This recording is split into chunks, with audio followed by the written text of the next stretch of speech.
Waalaikumsalam warahmatullahi wabarakatuh.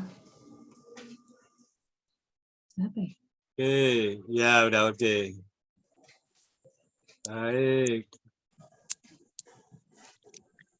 Mas Bambang mau kita mulai sekarang tepat jam 5.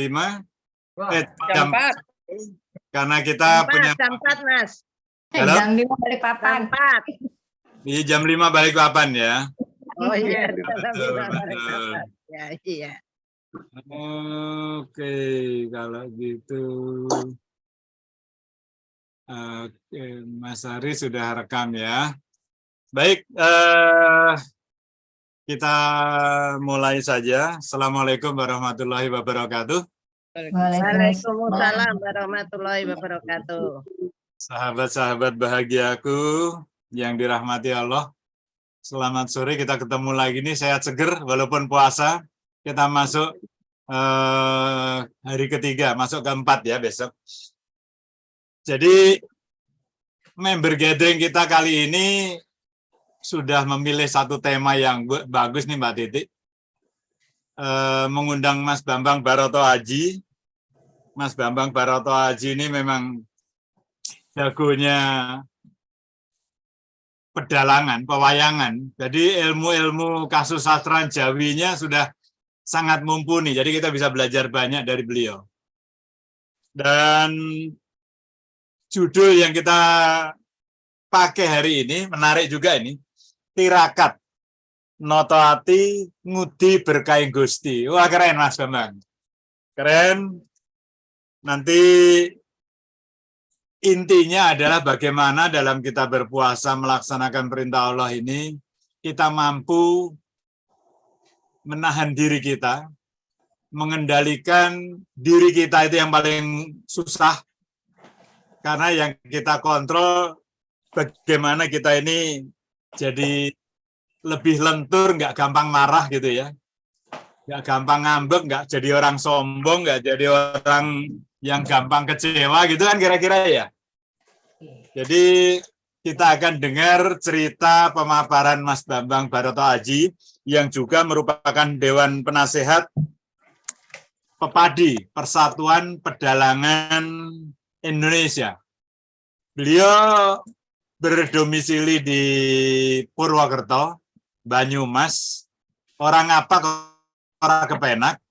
Orang apa? Tapi beliau wirawirinya ada di Jakarta juga. Jadi one day suatu saat kita bisa ketemu bareng. Kita kalau istilahnya Mbak Titi itu ngobras gitu ya. Baiklah, karena waktu kita nggak terlalu panjang, tapi nggak usah khawatir, kita bisa kalau mau bikin lagi nanti kita bikin episode berikutnya di waktu-waktu yang lebih longgar. Kita ceritanya sore ini kita ngabuburit dulu. Indonesia Happy Living mengisi member gathering episode hari ini menampilkan Mas Bambang Baroto Haji. Sahabat-sahabat bahagiaku nanti bebas bertanya, monggo kalau mau mendalami ilmu pewayangannya Mas Bambang, ini ilmunya sak gudang ini. Wayangnya berpeti-peti, jadi kita bisa gali pelan-pelan dari Mas Bambang. Untuk singkat dan tidak berkepanjangan, saya persilahkan Mas Bambang Baroto Haji untuk langsung menyampaikan apa yang perlu kita ketahui di bulan Ramadan ini. Kami persilahkan Mas Bambang, monggo. Assalamualaikum warahmatullahi wabarakatuh. Assalamualaikum warahmatullahi wabarakatuh. Waalaikumsalam warahmatullahi wabarakatuh.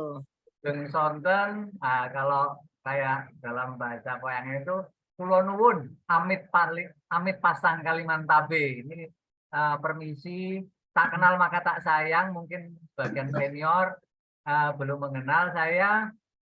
Sebetulnya hanya nunut ngangsu kawur saja di Solotigo. Di SMP 1 Salatiga, kemudian SMA Negeri, lulus 84. Tetapi itulah golden moment ya, usia emas di kala remaja. Jadi saya mengenal dunia itu di Salatiga, dan kebetulan di Salatiga lah saya belajar mulai jadi penyiar radio, belajar ikut lomba pop singer segala macam. Salatiga lah yang memperkaya saya kira hasanah kebatinan saya untuk menuju menghadapi kehidupan yang lebih dewasa. Mbak Yu, Kang Mas, saudara saya, dan nanti siapa tahu ada adik-adik Salatiga, ketika Mbak Titik menghubungi saya merasa sangat terhormat untuk berbagi cerita tentang judulnya ini sebenarnya berat, soal local wisdom Jawa. Karena ini sebenarnya sangat luas, kemudian juga soal tirakat. Tirakat kita semua kan sedang menjalani tirakat itu kan apa namanya, prihatin Pak untuk menata batin. Nah, kalau soal Jawa, saya sudah pasti bukan ahlinya, dan saya malah khawatir Nguyai Segoro ini Kang Mas, Mbak Yu yang luar biasa. Dari semuanya prestasi pengalaman itu saya tidak ada apa-apanya dibandingkan Kang Mas, Mbak Yu dan teman-teman semuanya. Karena apa? Sekali lagi, kalau ngomong soal konsep Jawa ini masih apa? Konsepnya ini belum baku. Bahkan sahabat saya Mas Gunawan Muhammad itu pemilik Tempo sampai hari ini mengatakan tidak ada itu. Budaya Jawa itu nggak ada. Apa itu? Itu cuma perpaduan ini itu gitu kan. Tapi faktanya adalah kita rasa Jawa ada. Dan memang sebetulnya Jawa juga seperti Nusantara, ini by nature itu memang merupakan tempat apa? Ya, tempat persilangan, persinggahan antar peradaban. Jadi pasti budaya Jawa juga merupakan akulturasi dari hasil interaksi antar peradaban. Dan Kang Mas, Mbak Yu, peradaban ini kan sebetulnya kecerdasan kolektif. Tidak ada yang murni misalnya miliknya Yunani, tidak ada. Ini kecerdasan kolektif peradaban itu. Dan apa? Kita nggak usah terlalu luas misalnya bisa Jawa itu mulai dari mana. Kalau dari periodisasi waktu saja, ini kata Aristoteles itu bangsa yang sangat maju dulunya bangsa Atlantis. Itu makin ke sini itu makin diyakini bahwa tempatnya di Nusantara ini mungkin salah satunya Jawa. Tapi saya ingin istilahnya mengingatkan kembali lah kepada kita semua yang pernah di Salatiga. Saya selalu mengatakan Salatiga ini sangat istimewa, salah satu kota tertua di Indonesia, dan dasarnya itu nggak main-main, prasasti. Bukan peristiwa apa yang kadang-kadang di karang-karang ini. Saya cerita contoh saja, Banyumas itu 2 kali berubah. Sebelumnya tanggal sekian, bulan sekian, 5 tahun terakhir berubah karena peristiwanya ini. Berdasarkan hitungannya. Salatiga ini prasasti. Kelumpungan itu 750 Masehi, dan itu adalah dijadikan daerah perdikan karena istimewanya Salatiga. Salatiga istimewa waktu itu sudah merupakan tempat yang enak dihuni, dan bahkan rencananya oleh Raja Banu yang bertempat di sekitar Semarang itu rencananya menjadikan ibu kota sebenarnya. Tetapi karena waktu itu juga sudah terjadi perdagangan dengan melalui pelabuhan, terlalu jauh dari pelabuhan. Nah, jadi tidak jadi dijadikan ibu kota kerajaan di Semarang waktu itu. Dan jangan lupa Raja Banu yang memberikan penghargaan sebagai daerah otonom itu, neneknya itu dari Hampra, dari Salatiga, namanya Dewi Salatri. Jadi ini merinding saya kalau cerita. Salatiga ini luar biasa. Maka orang lokal tidak aneh kalau benar prestasi anak-anak Salatiga itu luar biasa. Anak-anak adik-adik kita misalnya seperti Arfianto, Arwadi, Ari Kurniawan. Kemudian dulur kita sendiri, Mbak Seti, Mas Dodi, dan putri-putranya. Terus koncoku, satu angkatan, Laksamana, Bintang 3, Ahmad Yeri, Cah Gunung. Jadi komandan lautan se-Indonesia. Ada juga teman saya yang lain. Dulu waktu saya SMA ini saya senang olahraga apa saja. Ada teman partner sparring partner taekwondo saya. Itu namanya Ahmad Bahrudin. yang punya Korea Toibah itu, sekolah internasional yang di Tingkir itu. Jadi nggak mokal karena Salatiga memang luar biasa. Jangan lupa juga kalau bicara soal Indonesia Heavy Living, salah satu ilmu bahagia itu mbahnya itu dulu dari Beringin. Ki Ageng Suryo Mentaram itu yang kemudian tinggal di Beringin. Itu ngelmu bekjo, ilmu bahagia.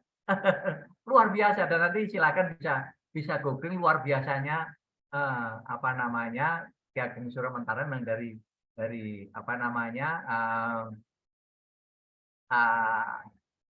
tinggal di Beringin. Aslinya itu putranya Hamengkubuwono VII, tapi kemudian memilih untuk tirakat, memilih untuk mesu budi, memilih untuk laku sederhana, menata diri, menjaga rasa di Beringin.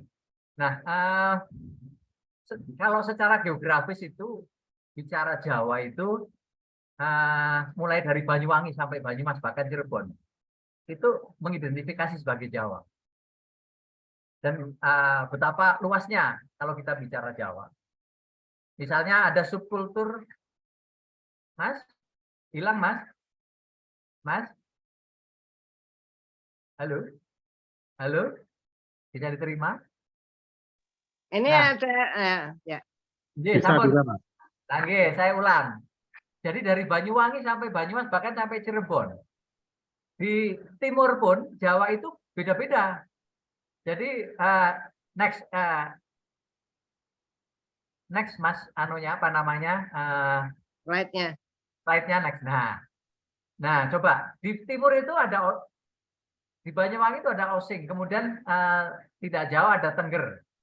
Ada Arek itu Surabaya, Malang dan sekitarnya itu yang murah Arek. Bocah itu Jawa Timur Mataraman. Itu bocah. Itu beda, subkulturnya beda. Jawa itu sangat luas.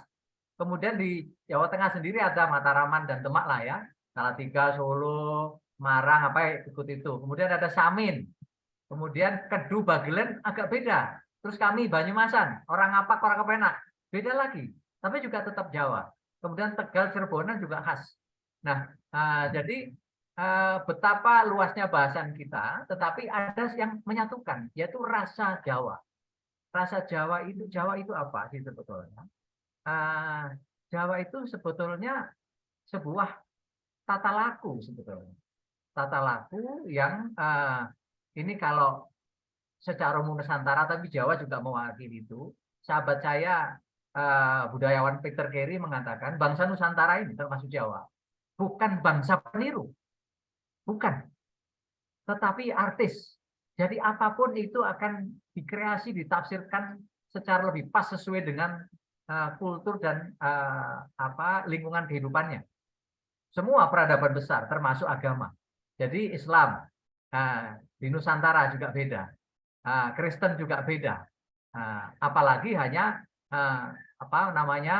adaptasi yang lain, budaya misalnya sistem politik atau sistem ekonomi sudah pasti harus mengalami tafsir sesuai dengan kebutuhan dari lokalitas kita. Karena itu yang terbaik, karena Gusti Allah ini kan menciptakan kita ini kan alamnya terlebih dahulu sebelum manusianya. Jadi mestinya alam kita ini menyesuaikan alamnya. Bukan kita memaksa alam untuk menyesuaikan kita. Ini sudah pasti keliru ini. Sudah pasti menyalahi sunatullah ini. Nah,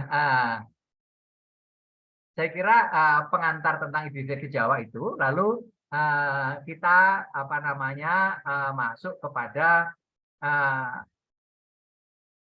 tema kita tentang tirakat atau mesu budi atau prihatin. Jadi sebetulnya maknanya itu adalah apa sih tirakat itu? Sesirih. Sesirih itu adalah mengurangi keinginan-keinginan atau hawa nafsu. Nah, dalam rangka apa? Dalam rangka menata diri kita, menata batin kita. Karena batin kita tuh lebih jernih, sehingga kemudian dalam kehidupan itu akan menjadi lebih harmonis. Karena tujuan kehidupan di mana-mana pasti mencapai harmoni, mencapai keselarasan. Karena sudah kodratnya, sunatullahnya bahwa manusia ini memang berbeda-beda. Jadi kebinekaan ini adalah memang adalah sunatullah dan itu anugerah. Nah, kalau di dalam Jawa itu keinginan atau nafsu itu dilambangkan, kalau kata Ki Dalang, yang Dalang ini ayah, kakek, buyut saya, ayah saya ini Dalang turunan ke-9, jadi luhur saya ini Dalang semua. Kata Dalang itu yang latih, yang kurangi adalah babahan hawa songo. Jadi lubang yang 9 itu yang mewakili nafsu, yaitu apa? 2 itu netro, lubang mata kita yang 2. Kemudian talingan, 2 telinga. Karena apa? Mata dan telinga itu bisa menstimulasi keinginan atau nafsu.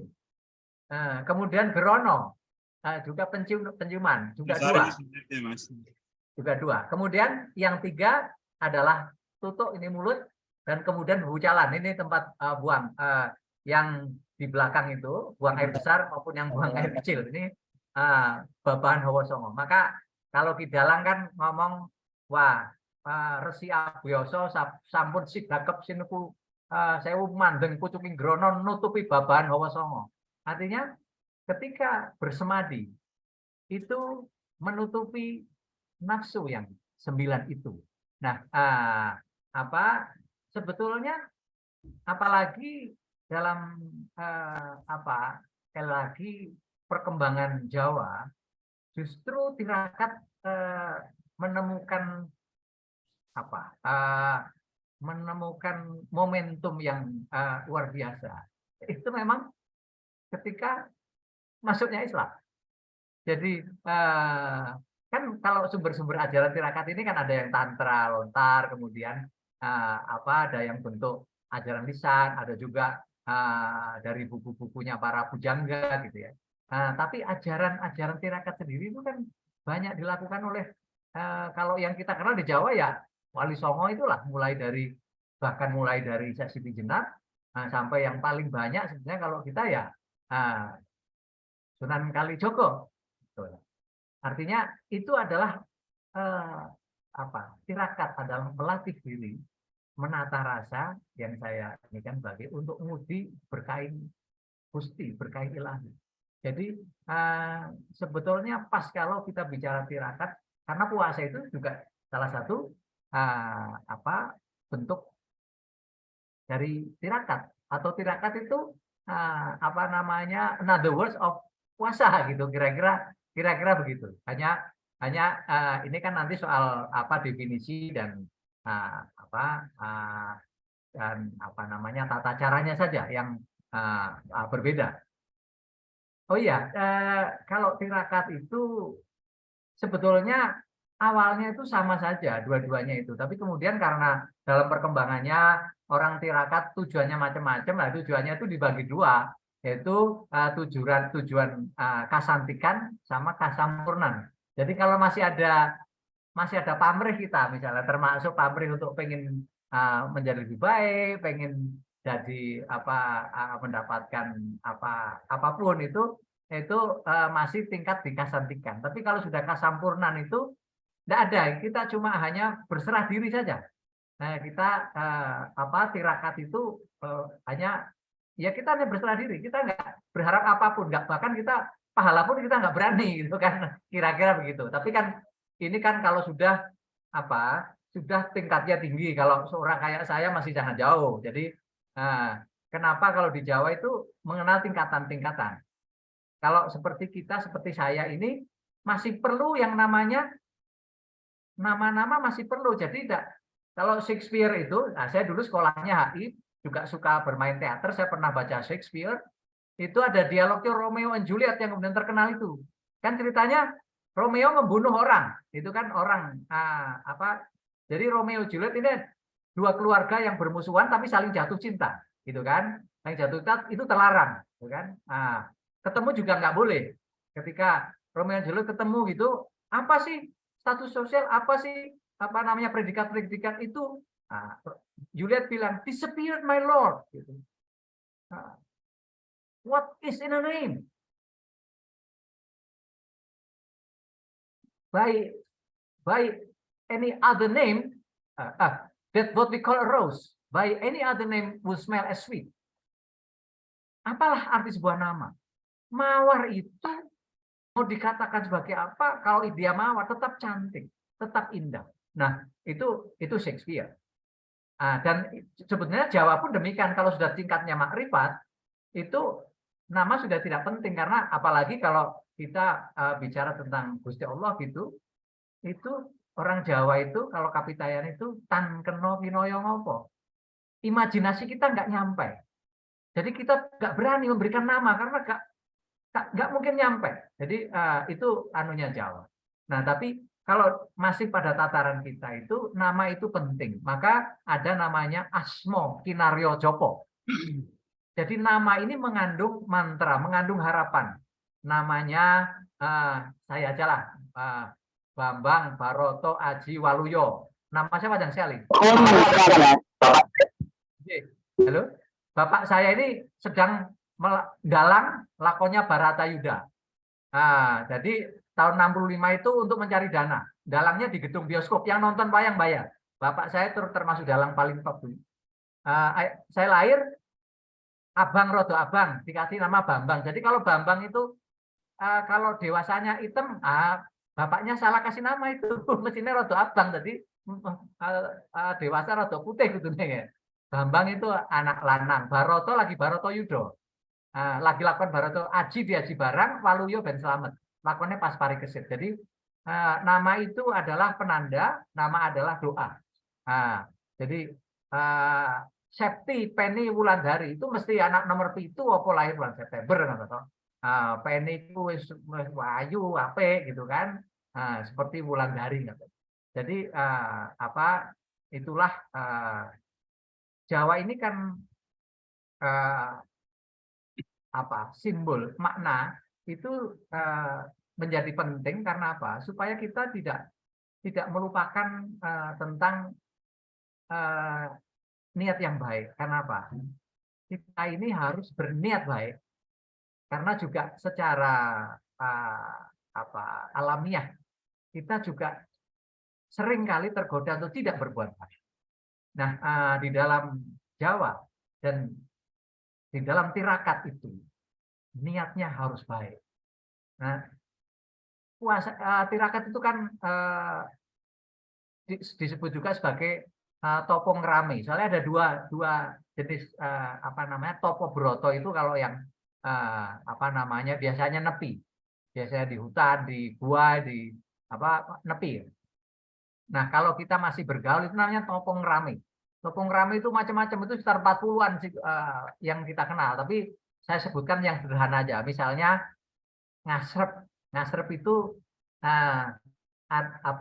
makanan kita itu yang tidak berasa. Nggak boleh pakai bumbu, nggak boleh manis, nggak boleh pedas, nggak boleh pakai garam, nggak boleh pakai gula gitu kan. Nggak boleh pakai rasa, nggak boleh digoreng gitu kan. Jadi itu namanya ngasrep. Kemudian ada namanya mutih. Mutih itu bukan mutih itu beli mobil putih, itu rumah putih gitu kan. Atau perhiasannya yang putih gitu. Tidak, mutih itu artinya tapi ini tradisi mutih adalah tradisi yang makan nasi ya, makan nasi. Jadi hanya makan nasi saja, nasi dan air putih saja. Macam-macam, metodenya macam-macam. Kalau ngasrep itu bisa biasanya selama hitungan Jawa ini kan satu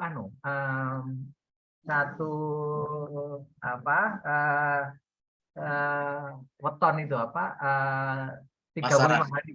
Jadi 1/8 35 hari biasanya gitu. Kalau mutih itu biasanya ngapit weton atau mapak weton. Ngapit itu misalnya weton saya setupaing, itu mulai Jumat Legi, setupaing sampai Ahad Pon. Nah, ini namanya ngapit weton. Kalau mapak weton, itu saya mulainya dari malam Jumat Legi, setupaing sampai Ahad Pon. Nah, ini soal metode juga ini macam-macam tergantung dari guru yang mengajar. Kemudian ada biasanya hanya 3 hari.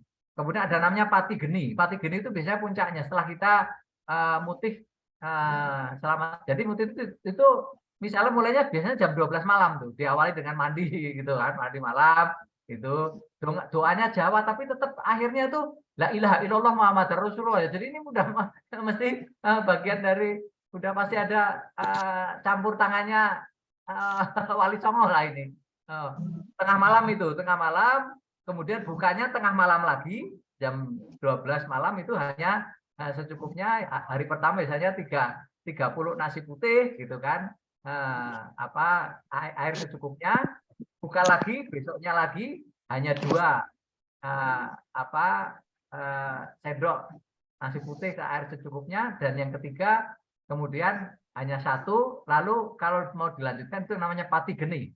Pati geni itu masuk di dalam kamar atau di tempat yang gelap tanpa penerangan apapun selama juga 24 jam. Tapi kan itu begini, tirakat itu kan harus bertahap. Jadi tidak boleh, istilahnya menyiksa diri juga tidak boleh. Itu hanya untuk orang-orang yang sudah memiliki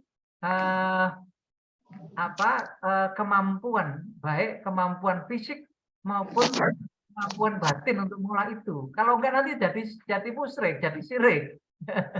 Gitu. Jadi itulah beberapa contoh. Kemudian ada lagi topong rawat, itu hanya makan yang merambat itu. Ada topong ngalong dan topong idang. Nah ini belajarlah dari yang mumpuni. Kalau belajarnya dari Google, ini saya pernah membaca Google ini, topong ngalong di Google ini ngawur Google ini.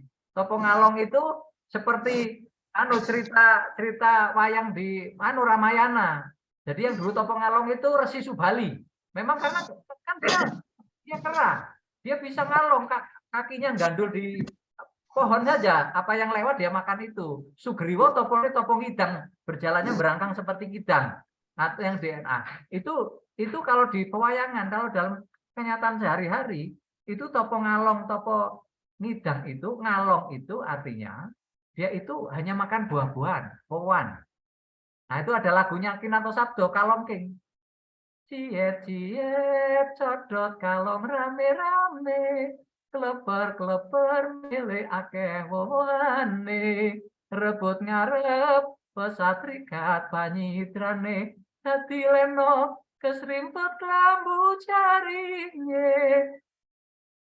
Kalong itu, topong ngalong itu hanya makan buah-buahan. Nah, topong idang itu hanya makan ini, duduan, makan kacang-kacangan, itu topong idang. Kemudian ada juga topong ngodok itu. Topong ngodok itu, kalau di dalam pewayangan, ini toponya adiknya Mbak Yunya Sugriwo Subali, Dewi Anjani, ibunya Anoman. Itu topong idang itu kan waktu itu Cupuk Manias Istogino menjadi telaga. Dia toponya itu. Nanti kalau dalam sehari-hari itu sangat jarang sudah. Topo ngodok itu hanya makan sesuatu yang melintas secara ini di dalam pribadinya. Dan ini sudah sangat jarang. Kemudian topong godong itu hanya makan daun-daunnya, daun-daunan. Kemudian topong biji hanya makan biji-bijian, topong ngembang hanya makan bunga-bungaan, kembang. Kemudian topong banyu hanya minum air, dan lain-lain. Dan ini juga biasanya 1 selapan. Waktunya 1 selapan. Sekali lagi, yang melakukan tirakat. Makanya tirakat ini kan latihan. Dari kecil, orang Jawa pun dilatih. Yang kecil, yang ringan-ringan saja dulu. Jadi jangan sampai kemudian langsung melakukan yang berat. Itu nanti karena tujuan dari tapa itu kan menahan diri. Kalau tapanya ini kemudian emosional itu, ingin gayuh sesuatu, ingin jadi bupati, ingin jadi presiden, kemudian toponya itu sudah salah alamat. Jawa tidak seperti itu. Jadi yang benar itu samadya, seperti ilmunya Ki Ageng Surya Mentaram. tidak boleh berlebihan. Nah, saya kira saya hanya anu aja lah memberikan cerita, tapi terutama mengingatkan saja bahwa di dalam Jawa itu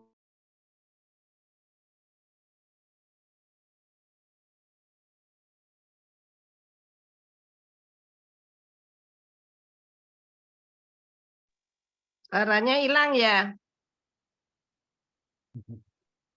Mas Bambang mental apa ya? Jaringannya, Pak. Mungkin sinyalnya mungkin. Sinyalnya. Panggil lagi. Bentar.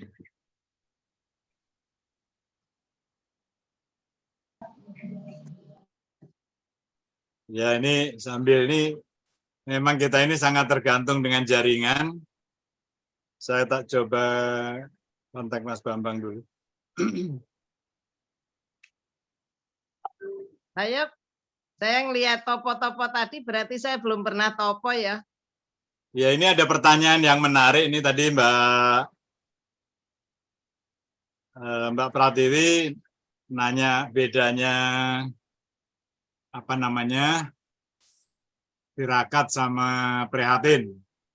Ya. Kalau ada yang bisa jawab Mas Bambang, Mas Hari, kalau mau bantu silakan Mas Hari. Aku tak ngubungi Mas Bambang dulu nih.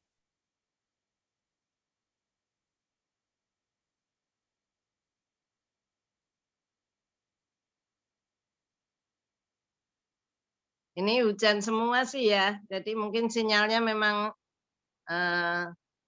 sangat. Mas Hari, unmute dulu Mas Hari.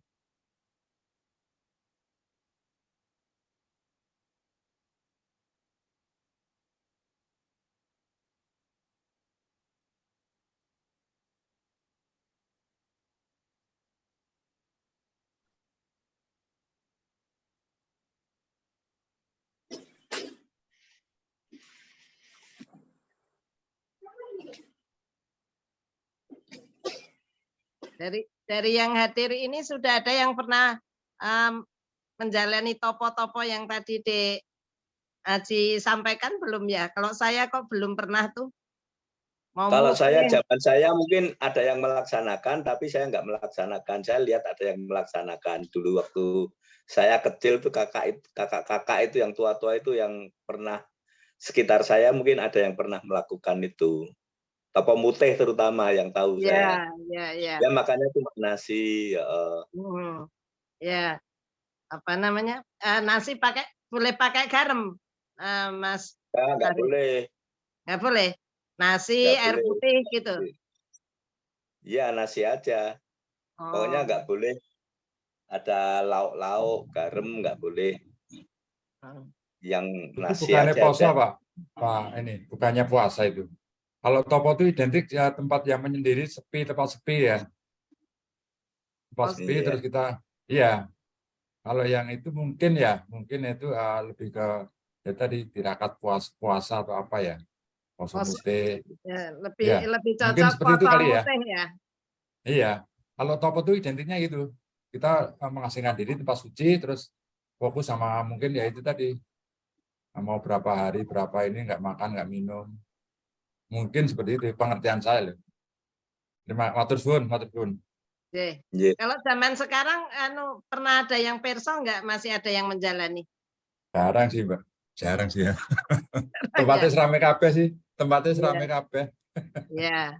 Sekarang lebih banyak pegangannya agama sih ya. Jadi ya, betul, lebih menjalankan ya kayak sekarang ini puasa Ramadan ya. Mas Hari tadi mungkin mau berkomentar, mau nambahi, monggo.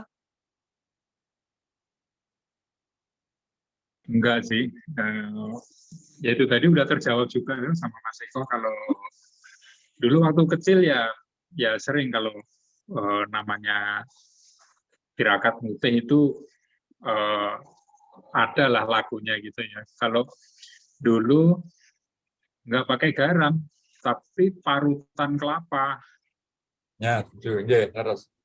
Ya, jadi parutan kelapa, karena kalau pakai parutan kelapa itu kan jadi rasanya nasi itu tidak Jaringan murni betul, Ye. Baru mau ngasih tahu itu. Masuk lagi, Mas, Ye. Monggo. Nggih. Ya, monggo.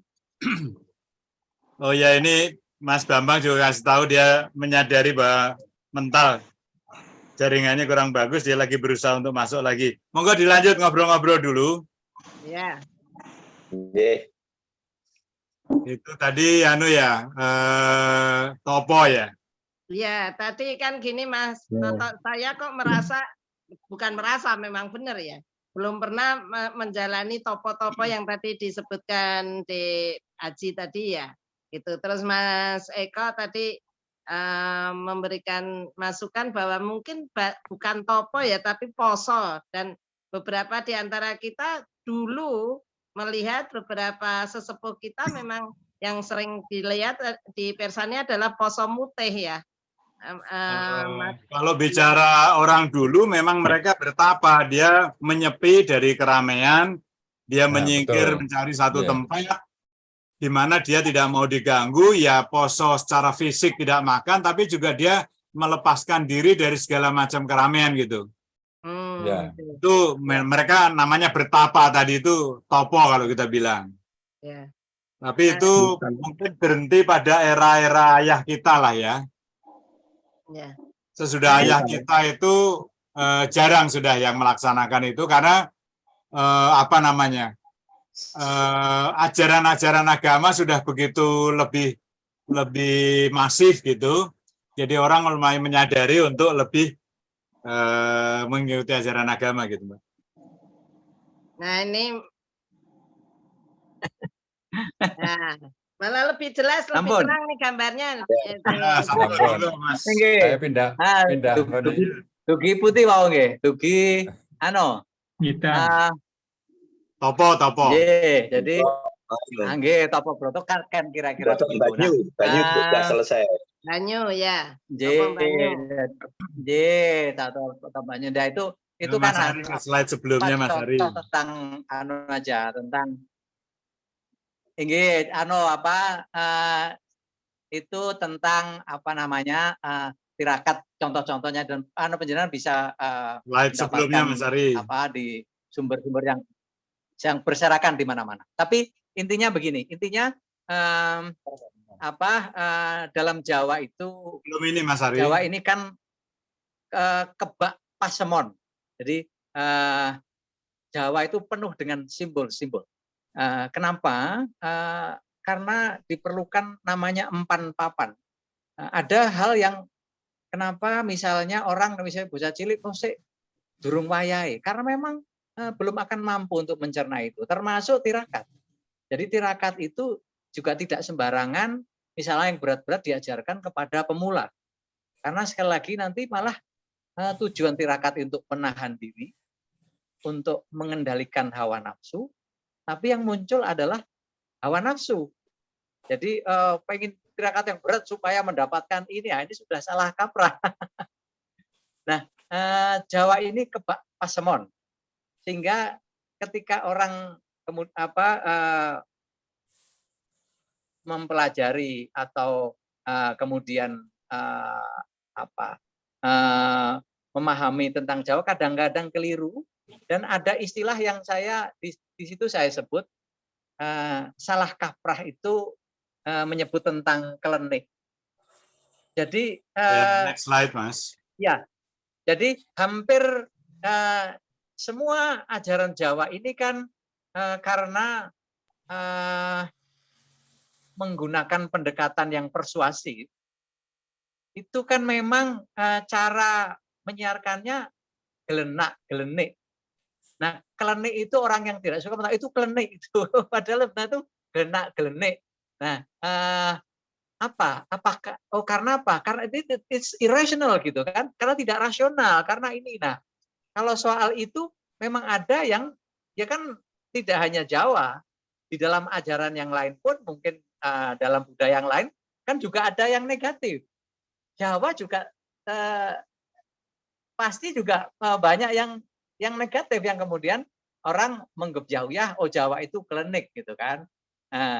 Saya cenderung mengatakan itu salah kaprah bahwa ada yang kemudian karena salah kedaden itu kemudian seperti Jawa itu misalnya dipertentangkan dengan peradaban, dipertentangkan dengan modernity, dipertentangkan dengan agama. Itu ya mestinya keliru. Karena Jawa ini menerima semua dan mengadopsi semua. Dan juga selalu karena dalam peradaban kan tidak ada yang unggul semua, mau belajar dari yang lain.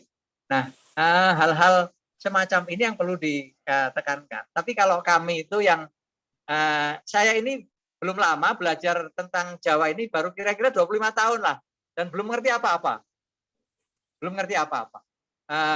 Tapi kira-kira kalau komunitas kami itu tekad besarnya atau visionnya itu ya melu-melu hamemayu hayuning bawono. Jadi supaya demi kebaikan dunia gitu, kira-kira gitu. Jadi memang visinya memang mondial. Orang Jawa ini visinya mondial. Kemudian keyakinannya surut diro jayaningrat lebur dening pangastuti. Jadi sesuatu yang keras, yang pici, yang insya Allah itu akan kalah dengan yang kelembutan. Maka pendekatannya adalah persuasif. Sesantinya atau semboyan kita suwung pamrih tebih ajrih. Jadi sebaiknya kita mengurangi suwung sebaiknya 0, tapi katakanlah tidak 0, sesedikit mungkin kita ini punya pamrih. Itu berat, sangat berat.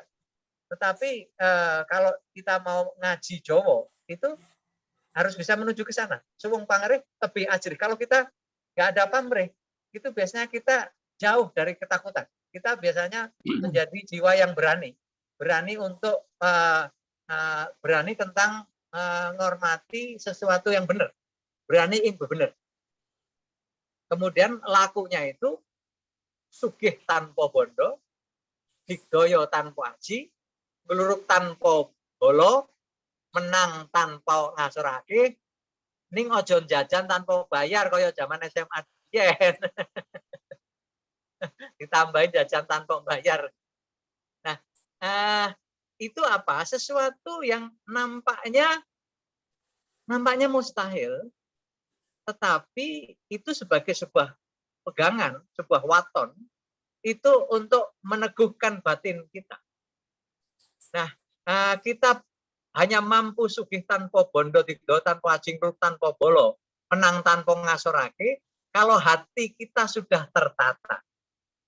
Atau kita sudah, kalau dalam bahasa agamanya ini, kita sudah mempunyai iman, sudah punya akhlakul karimah. Nah, itu baru bisa. Jadi ada yang ya insya Allah paralel Jawa dengan apa yang sedang kita lakukan di bulan Ramadan ini. Dan untuk membuat tameng supaya berani itu kita berkeyakinan tamengku Gusti, payungku Gusti, lakuku anteng, meneng sugeng jeneng. Jadi ketika kita tenang, kita tidak banyak bicara, biasanya kita selamat. Dan kalau selamat, kita juga akan mendapatkan ganjaran, yaitu kita akan memperoleh nama baik. Kira-kira begitu. Nah, apa sebetulnya piwulangi? Apa yang menjadi kita jadikan pegangan pembelajaran kita? Sangsarane sami. Jadi kalau kita melihat orang lain itu menderita, maka itu yang menjadikan pegangan kita. Dan tujuannya apa? Ganjarannya, yang kita harapkan itu ayu ming sasam. Jadi kebaikan dan ketenangan sesama orang lain. itu yang setidaknya menjadi panduan dalam kita belajar tentang Jawa. Saya ingin menyampaikan tembang gambuh. Gambuh ini jumbuh, cocok, jejodohan. Itu pada waktu tempo hari itu mau halal bihalal, saya sebetulnya sudah membuat tembang gambuh itu tentang Solo Tigo. Nah, karena waktu itu belum bisa ditayangkan, mau saya tayangkan sekarang karena itu saya buat dengan penuh rasa hormat terhadap Salatiga, tembangnya gambuh. Tembangnya itu begini. Senjoyo sendangipun lumpungan prasasti kang misuwur pranami dina Solo Tigo nengge toleransi nyoto sampun wujud laku utama Sendang Senjoyo prasasti penumpungan yang misuwur, kemudian Salat Hampra itu nama lama Salatiga, dan toleransi itu sudah menjadi laku dari warga Salatiga yang luar biasa. Sebenarnya ada juga untuk Kasmansa, tapi nanti lain waktu. Mungkin saya awali bincang-bincang kita dengan cerita yang agak moyoworo itu. Sekali lagi saya masih pada taraf belajar dan apa yang saya terima perjalanannya di Salatiga adalah sesuatu yang luar biasa, bumi yang luar biasa yang memberikan kita kehidupan yang luar biasa, dan itu kayaknya kita kebangetan kalau tidak bersyukur dan nguri-uri dan kemudian menjaga ini dengan niat nawaitu yang baik. Wallahul muwaffiq ila aqwamit thoriq. Assalamualaikum warahmatullahi wabarakatuh. Rahayu. Waalaikumsalam. Waalaikumsalam, Mas Bambang. Wah, matur nuwun sekali. Tapi bagian slide terakhir tuh perlu diulas juga loh nanti. Ngelmu itu mesti nganggo laku gitu loh, Mas. Iya, matur nuwun Mas Bambang. Walaupun tadi kita ada kendala sinyal ya. Tadi saya matur, kita ini sangat tergantung dengan yang namanya internet. Suka nggak suka ada ketergantungan. Jadi ya udahlah kita terima aja. Tapi alhamdulillah bisa masuk lagi. Monggo teman-teman sekalian, sahabat-sahabat bahagiaku, kalau ada pertanyaan bebas saja bisa didiskusikan. Kita punya waktu sampai jam 17.15 lah ya. Tadi sudah ada pertanyaan ini Mas Bambang.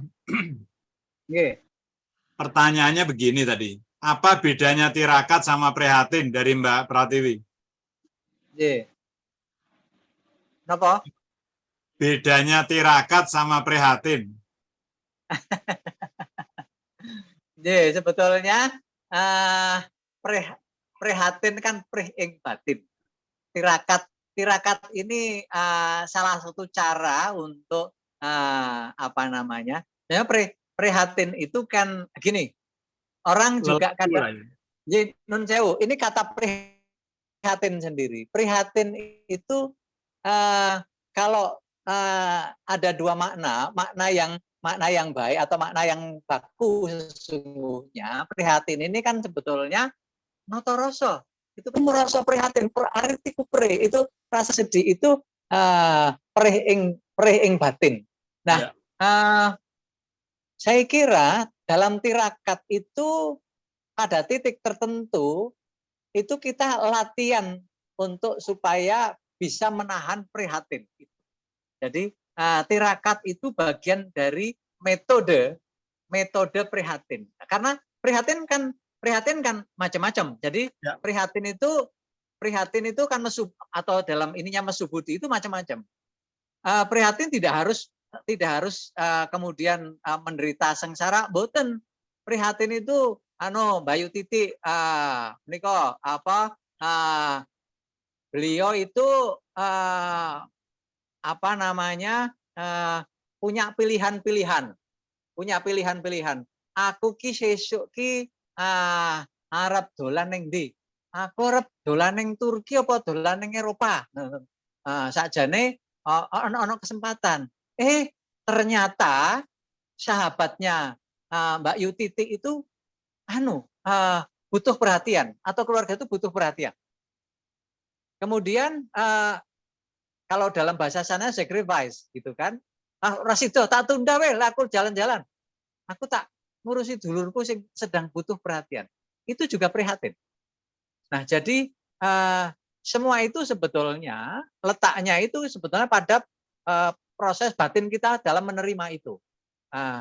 Ada peristiwa yang menimpa, peristiwanya sama, menimpa orang yang berbeda, itu akan disikapi secara berbeda tergantung dari kematangan jiwa. Nah, tirakat sebetulnya prihatin juga. Itu adalah latihan untuk menuju menata batin kita supaya kita bisa ngudi berkahing ilahi, berkahing Gusti. Sekali lagi, hidup selalu diberikan pilihan-pilihan. Nah, kita diberikan pilihan yang mudah dan pilihan yang tidak mudah. Biasanya pilihan yang mudah itu pilihan yang tidak menguatkan batin. Biasanya, tidak selamanya, tapi biasanya seperti itu. Nah, di dalam Kenapa misalnya di dalam Jawa itu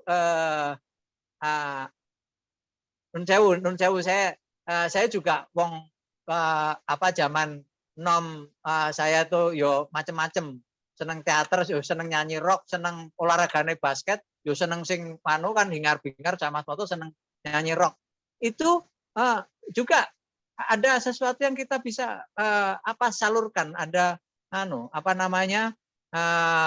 ada katarsis yang kita rasa yang kita lewatkan itu. Tetapi nun sewu, semakin kita ke sini, itu musik juga ternyata memang yang lembut, yang lebih penusuk jiwa. Termasuk misalnya coba kalau kita ngaji yang itu akan kedasatannya luar biasa. Berapa saat yang lalu ketika di Purple di Solo itu saya diajak junior saya di UGM namanya Ganjar Pranowo, sekarang Gubernur Jawa Tengah itu kan Mas Ganjar ini sahabat saya dijak nonton sama keluarga. Itu kalau dulu mungkin saya jingkrak itu mau ayat yang jelas di sini gitu kan. Luar biasa, tapi ya kalau rasa saya sekarang sudah kalah dengan saya ngidung rumeksa ing wengi kidungannya Kalijogo itu. Ana kidung rumeksa ing wengi tego ayu luputo ing lara luputo bilai kabeh. Ini soal rasa. Jadi Mbak Yu prihatin itu letaknya di hati, tapi dua-duanya tidak kalau menurut saya tirakat itu salah satu metode untuk menuju pada prihatin. Jadi ini tirakat adalah cara untuk menuju. Nyun sewu loh itu keliru apa-apa karo kakak kelas gitu. Paling yo hair. Jadi gitu. Lah mesti pinter jenengan teng semancan dhisik jenengan kula ngangsu kawure keri ya. Oke. Semoga Mbak Pratiwi bisa terjawab ya pertanyaannya. Kemudian pertanyaan berikutnya dari Mas John Tahrir di Semarang. Beliau tadi menyitir soal pati geni ya. Kita tadi ada salah satu bentuk tirakat yang namanya pati geni. Pertanyaannya apakah itu sama dengan nyepi gitu ya? Nah ini dia. Nah, more or less sebetulnya, tetapi begini, nyepi ini kan di Bali ini kan dulunya Jawa, gitu kan? Dulunya Jawa. Hampir sama, tetapi kalau pati geni kan kalau nyepi itu sudah menjadi kan sudah jamaah itu. Sudah umat Hindu Bali itu nyepi bareng-bareng waktunya. kalau pati geni, misalnya saya nih, saya nggak pernah melakukan pati geni karena ya istilahnya anu lah, mbok iso mbok ora gitu. Misalnya saya itu laku saya itu misalnya setelah saya itu poso mutih mapak weton saya. Jadi Jumat Legi, Setu Pahing, Ahad Pon. Kemudian mulai Minggu malamnya, Minggu Pon malam Senin Wagenya sampai Senin Wage malam Selasa Kliwon. Itu saya melakukan pati geni. Jadi setelah itu saya tuh masuk ke ruang tertutup. Itu nggak boleh ada cahaya, nggak boleh ada pokoknya disconnecting to the world, disconnecting to life gitu kan. Pati geni itu seperti itu gitu. Tapi setahu saya, Nun Sewu, setahu saya itu yang pati geni itu banyak yang masih kasantikan kanuragan. Jadi orang-orang yang mau sakti gitu-gitu. Nah, dari dulu saya memang enggak pengen sakti. Bapak saya dulu tuh pesen ora apik, wong sakti sing apik iki wong sing ora sakti, karena nek wong sakti biasanya njuk lali. Jadi saya Nun Sewu tanpa memberikan kritik kepada teman-teman yang mungkin melakukan pati geni, ini sesuatu yang berat dan terus pun tinggi dalam konteks sekarang kita ini kan sekarang apalagi kita ini nggak pakai internet aja kayak sekarang ini kan bingung gitu kan.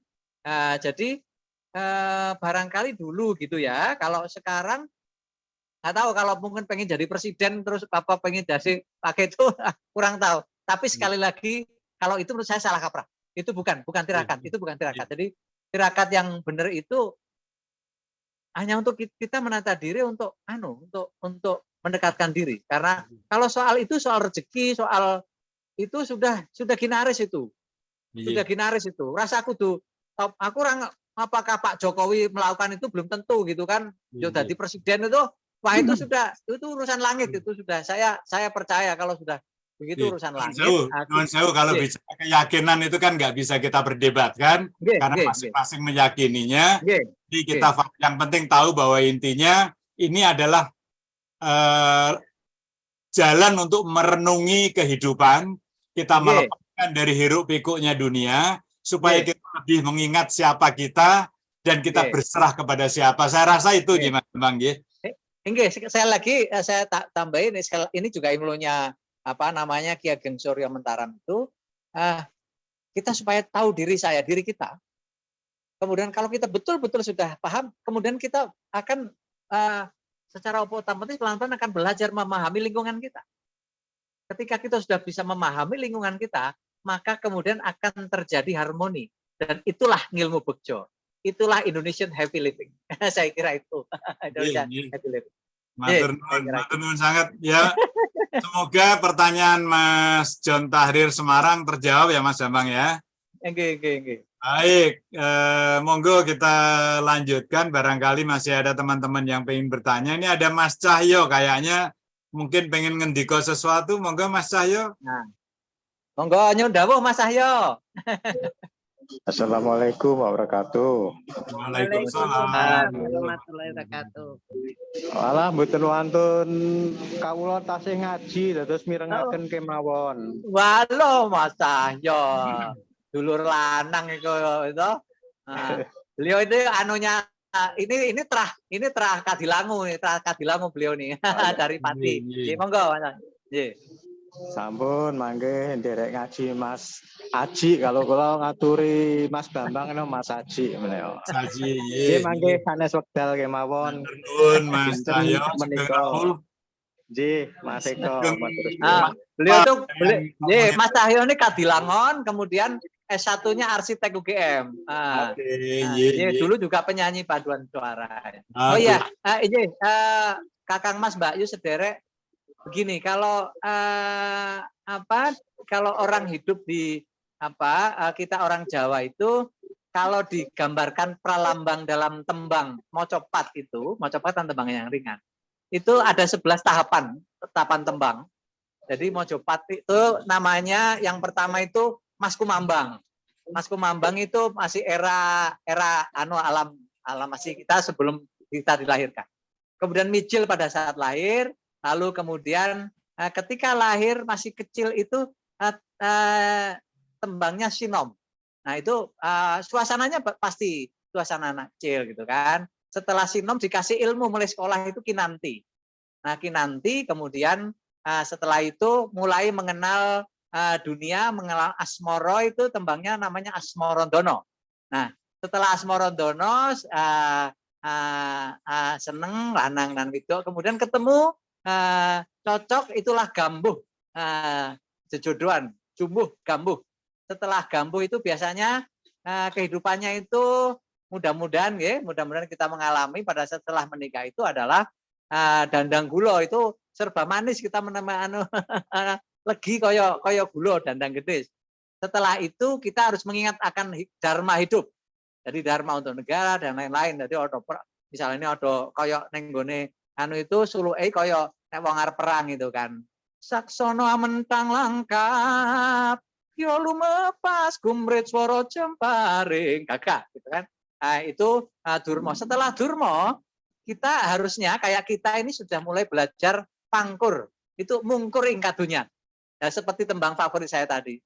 Mingkar mingkuring angkoro, itu kira-kira gitu. Nah, itu pangkur. Setelah pangkur, megatro. Nah, megatro itu yang saya tembangkan waktu ketopraan itu. Sigro milir sang gedek sinonggo bacel. Lah ini menuju, setelah itu pucung. Setelah pucung itu sudah selesai. Nah, pralambang. Kenapa? Jawa ini penuh dengan pralambang. Kenapa? Karena orang itu, apalagi kalau kita mele itu gendong lali. Karena itu kita gampang lupa, maka kemudian sering diingatkan oleh piwulang itu. Maka saya kira apa yang sudah diberikan oleh leluhur kita, mengingatkan kita itu untuk senantiasa belajar sebetulnya. Bukan hanya belajar sesuatu yang baru, tapi barangkali sesuatu yang lama itu supaya mengingatkan kita bahwa kita ini sebetulnya dalam perjalanan yang ibaratnya kalau orang Jawa bilang itu urip iku mung sekedar mampir ngombe. Artinya harus kita, tapi juga jangan kemudian kita hanya memikirkan sesuatu yang serius saja gitu. Harus imbang. Jadi hidup yang baik adalah hidup yang seimbang. Saya kira keseimbangan itu bentuknya kalau di dalam orkestra gamelan, gending itu adalah harmoni itu sendiri. Ada kendang, ada suling, ada bonang, ada gambang, ada genter, dan kemudian ada wiroswara. Kapan dia harus menonjol, kapan dia harus, itu adalah ramuan ritme supaya hidup kita menjadi baik, hidup kita menjadi bahagia. Dan jangan lupa kebahagiaan yang sejati adalah ketika batin kita itu sudah tertata untuk menuju, untuk mengudi pada berkahing ilahi, berkahing Gusti. Saya kira itu. Nggih. Matur nuwun lho Mas Aji. Mas Aji ya, bukan Mas Bambang, Mas Aji. Bambang Baroto Aji. Monggo ya teman-teman lainnya kalau ada yang ingin dikaji lebih dalam, mau ditanyakan, kita masih punya waktu 10 menitan lah. Monggo silakan. Mas Eko ada yang mau ditanya, Mas Eko? Iya, matur suwun Om Toto. Mas BBA nih. Nggih.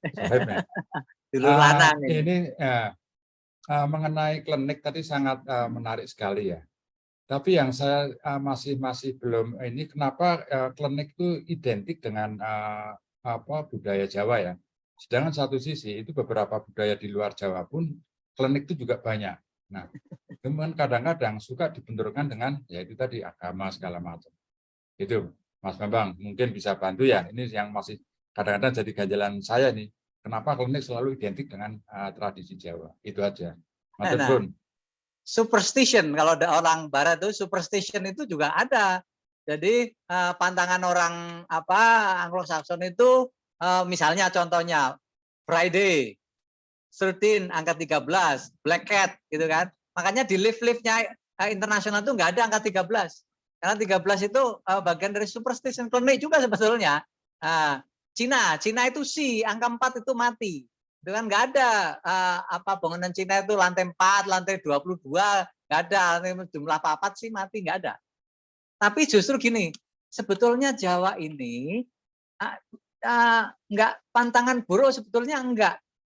Jawa itu yang kalau kayak saya nih, saya suka angka itu, Jawa itu angka baik. Jadi angka Jawa seneng angka pitu ki pitulungan gitu kan. Karena apa?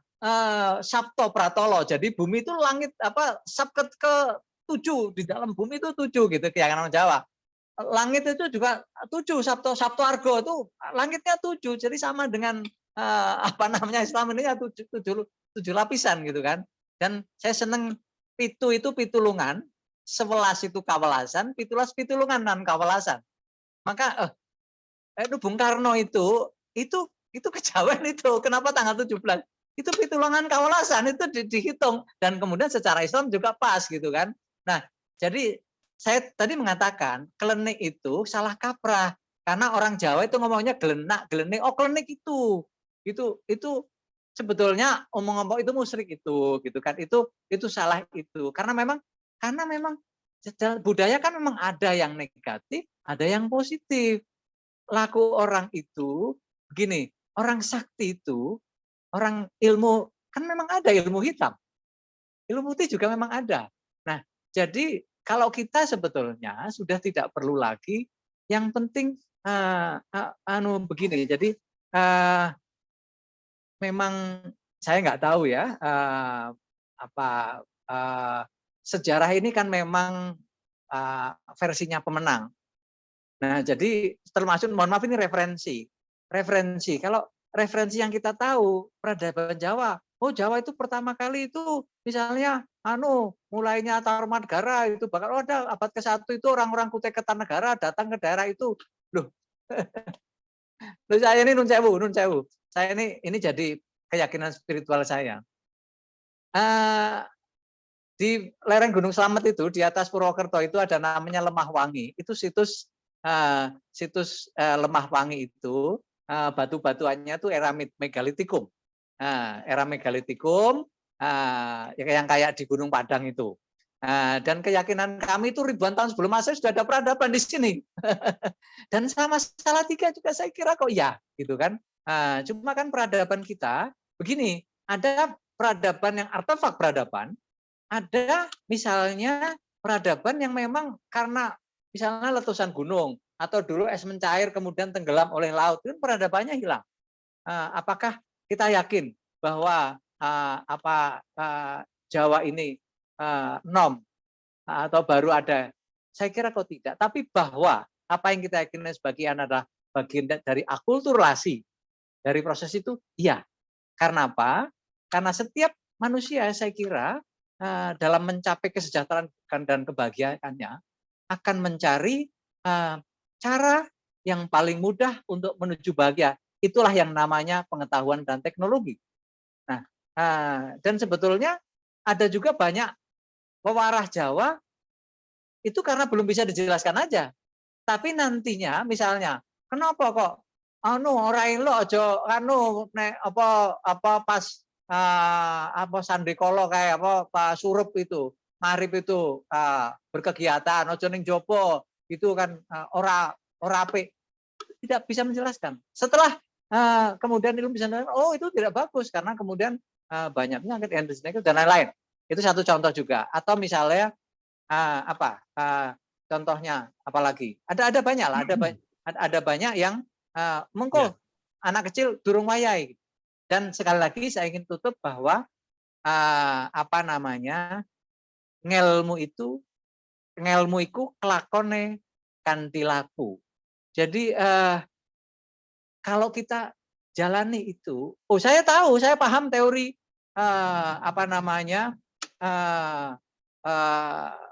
ketika saya dulu sekolah awal di hubungan internasional itu saya teori tentang balance of power. Teorinya Morgenthau itu tahun 18 pelajari gini-gini. Oh, saya belum paham, tapi ketika saya sudah diutus oleh Indonesia mewakili Indonesia untuk sebuah conference internasional, oh ini urusan kepentingan.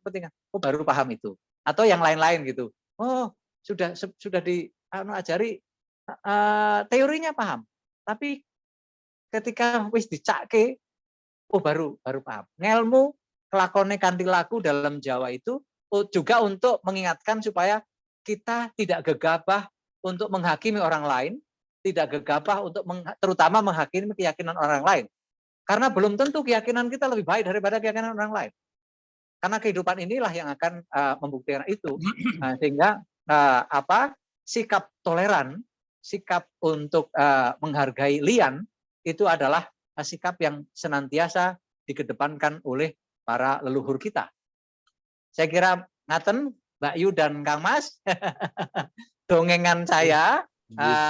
Sebetulnya saya akan dongeng lebih fasih lagi kalau misalnya dongeng tentang perang Bharatayuddha atau tentang Ramayana. Itu ilmu saya adalah ilmu pedalangan. Iya. Matur nuwun, matur nuwun. Matur nuwun sangat Mas Bambang Baroto Haji.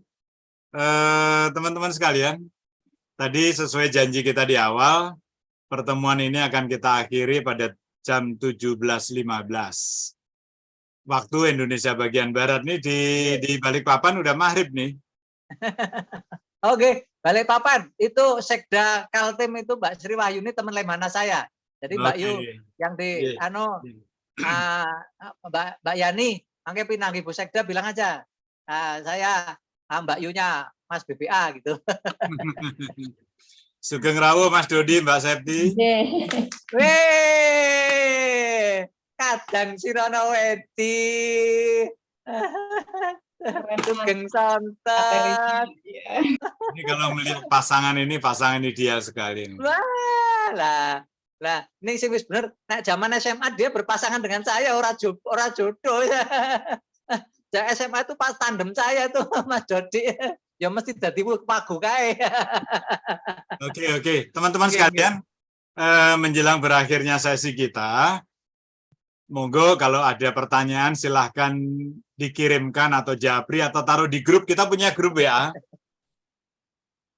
Member Premium Indonesia Happy Living.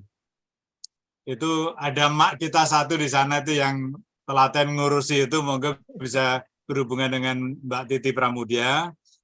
Kalau ada pertanyaan apapun yang terkait dengan local wisdom, sore ini kita bicara tentang local wisdom Jawa, Mas Bambang sudah berbagi. Kalau ada yang pertanyaan yang baru kepikiran, feel free, silahkan ditanyakan melalui grup. Nanti insya Allah Mas Bambang bisa memberikan pencerahannya. Dan sebelum kita akhiri, monggo saya mohon semuanya membuka, atau Mas Dodi, Mbak Septi, ini yang baru muncul pengen atur pangandikan, silakan. Itu tadi sebelum kan kita foto bersama nih Mas. Nyodawo. Jadi kan Sampun Ngendika akan lebih fasih jika akan bercerita tentang pedalangan Bharatayuddha dan Ramayana. Berarti nanti ada episode Mas Aji akan dongeng tentang Bimo Suci, Mas. Insya Allah. Insya Allah. Kan tadi udah ngendika, ada 11 tahapan perjalanan kehidupan kita kan. Mulai dari di dalam rahim sebelum diciptakan sampai nanti kita kukut. Kan gitu ya. Ada 11 tahapan itu kalau diurai satu-satu keren juga itu. Kalau kita di nandur biji becik, kita menggambarkan perjalanan kita dari awal kita mau isi apa supaya bisa husnul khotimah kan gitu kan. Lah nggih. Lah insyaallah menen ke piye-piye yang apalagi yang di grup happy. Oke, ini kayaknya ada gangguan sinyal saya ya. Nggih, sudah seperti saya matur. Sudah pasti ini traing kusuma rembesing madu wijining atopo tedhaing handono waring sudah pasti. Amin. Tapi apa kuwi artine? Anu Mbak, itu madu kengkeng apa madu jati Mbak? Artinya ini terah turunane becik mesti becik leres nandur wiji becik wong pancen wijine bibit becik gitu. Yang penting tidak dimadu. Nggih, ning Bimo Suci itu ilmu radi awrat Betul caget singkat. Nah, menurut saya cerita Bimo Suci ya paling enggak ya 1 jam lah. Dan itu pun katanya malah racetto. Wong sakjane rung Semalam juga Nanti kita atur waktunya Mas Bambang Baroto Haji. Sekarang saya mohon sahabat-sahabat Bhagakti semua ini berkenan untuk membuka kameranya. Saya akan abadikan agar kita punya kenangan foto. Oke, sudah semua ya.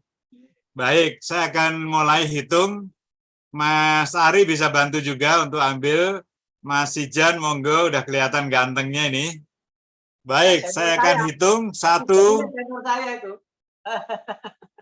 2, 3. Baik, ini yang baru pertama. Nanti kita akan ambil dengan background berikutnya. Insya Allah saya coba dulu apakah bisa atau tidak. Oke. Saya akan coba.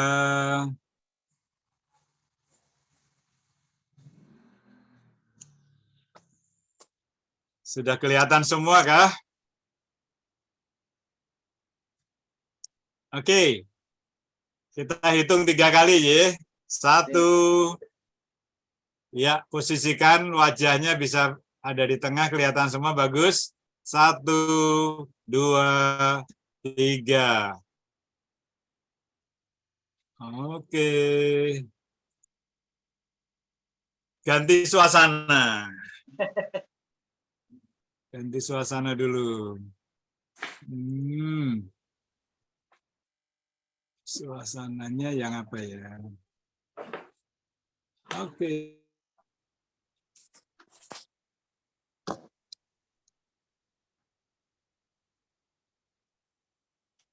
Dek Eko ini adiknya, rayinya Dek Ati ya Dek Eko?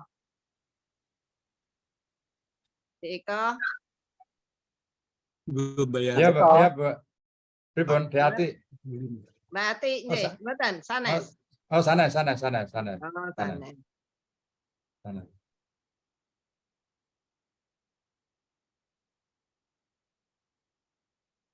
Ya. Sekelas nih sama kalian Mas BBN nih, Pak.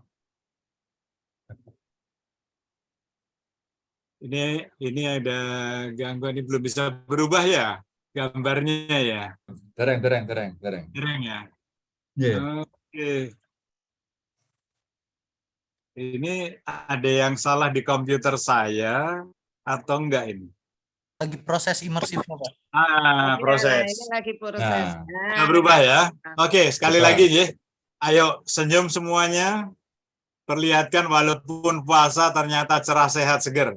1, jangan langsung pindah-pindah. Oke. 1, ada Mbak Wityo ya. Oke. Saya hitung 3 kali. 1, 2, 3. Oke.